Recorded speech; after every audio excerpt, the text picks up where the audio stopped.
Hi friends, welcome to சோலாக். Big பாஸ்ல வந்து பாத்தீங்கன்னா ரெண்டாவது ப்ரோமோ பார்த்துருப்பீங்க. ரெண்டாவது ப்ரோமோ வந்து தாறுமாறா இருக்கு.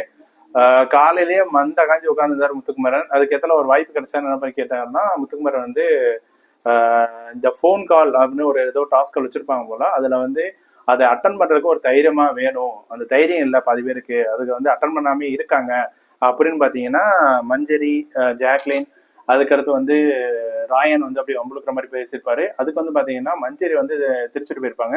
எப்படி ஃபர்ஸ்ட் காலையில வந்து ராயன் வந்து உங்களை வந்து பயந்தங்குழி அப்படின்னு சொன்னாரோ, அதுக்கு ஆப்போசிட் வேற நீங்க பேசுற மாதிரி இருக்கு, இது வந்து நல்லா இல்லை அப்படின்னு சொல்லி பாத்தீங்கன்னா மஞ்சரி சொல்லியிருப்பாங்க. இது வந்து போனோம்னா ராயன் வந்து டென்ஷன் ஆகி அவர் சொல்லுவாரு, இல்ல யாரும் நீங்க இண்டிவிஜுவல் இல்லைங்களா, அது அந்த ஒரு பாயிண்ட் பிடிச்சிட்டாரு. நீங்க வந்து நான் தனியா தானே விளாண்டேன், நீங்க எல்லாம் குரூப்பா தானே விளாண்டீங்க, அந்த ஒரு பாயிண்ட்லயே வந்து பேசிட்டு இருந்தாரு. எனக்கு தெரிஞ்சு இந்த சீசன்லயே அவர் வந்து ஒரே ஒரு டாஸ்க் மட்டும் தான் வின் ஆகி அதை வந்து அவர் பெர்ஃபார்ம் பண்ணியிருக்காரு. அதை வந்து அது ஒண்ணுதான் விளையாண்டுருக்காரு. சொல்ற மாதிரி இப்ப ராயன் என்ன பண்ணியிருக்காரு அப்படின்னு கேட்டீங்கன்னா அந்த ஒரு விஷயம் மட்டும் தான் சொல்ல முடியும். மற்றபடி எந்த ஒரு விஷயமே சொல்ல முடியாது ராயனை பத்தி. ஸோ இதை வந்து பாத்தீங்கன்னா திருப்பி திருப்பி அந்த பாயிண்ட சொல்லிட்டு இருந்தாரு. இந்த கான்வர்சேஷன் வந்து வேற மாதிரி போயிடுச்சு. அப்புறம் எல்லாருமே போயிட்டாங்க. போனோன்னு வந்து பாத்தீங்கன்னா முத்துக்குமரன் வந்து வெளியே இருக்கிறாங்க.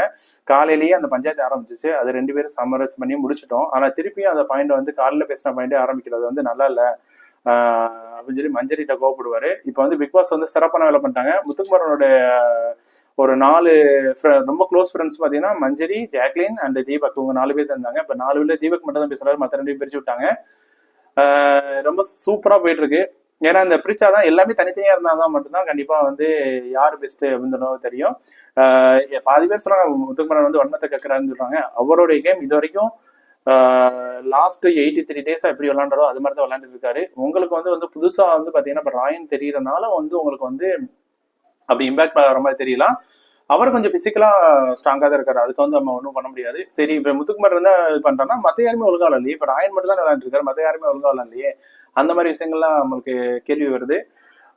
இந்த டே வந்து யாருக்கு அதிக வாய்ப்பு இருக்கு, அதாவது இந்த டிக்கெட் ஃபைனல் டாஸ்க் வந்து அதிக வாய்ப்பு இருக்கு யாருக்கு? ஏன்னா இப்ப லீடிங்ல வந்து பாத்தீங்கன்னா ராயன் இருக்காரு. இப்ப யாரா இருந்தாலுமே ஒருத்தவங்க பாயிண்ட் லீடிங் போறாங்கன்னா அவங்கள வந்து ஆப்போனண்ட் வந்து அடிச்சு உட்கார வைக்க தான் பிளான் பண்ணுவாங்க. அதுல பண்ணது வந்து எனக்கு ஒன்றும் தப்புன்னு தெரியல. இதுல உங்களுடைய கருத்து என்னன்னு சொல்லி கமெண்ட் பண்ணுங்க. எனக்கு வந்து இப்ப லீடிங் இருக்கிறதுனால ராயனுக்கு அதிக வாய்ப்பு. அதுக்கு அடுத்து வந்து பாத்தீங்கன்னா சௌந்தர்யா ஏதோ சைடு கேப்ல அப்படியே ஹைல வந்துட்டு இருக்க மாதிரி இருக்கு. அவங்க வந்து நல்லா ஸ்போர்ட்டிவா நல்லா விளையாடுறாங்க. எப்படிதான் வராங்க தெரியல, ஆனா பாயிண்ட் வந்துட்டு தான் இருக்கு. ஸோ பார்ப்போம். அடுத்த பிக் பாஸ் ப்ரோமோல வந்து என்ன ப்ரோமோ வருது அதை பத்தி லைவ் பார்த்துட்டு அப்படியே உங்களுக்கு கண்டிப்பா அப்டேட் பண்றேன். இந்த வீடியோ பிடிச்சிருந்தா கண்டிப்பா லைக் பண்ணிடுங்க. மறக்காம நம்ம சேனலை சப்ஸ்கிரைப் பண்ணுங்க. அனைவருக்கும் ஹாப்பி நியூ இயருங்க. தேங்க்யூ.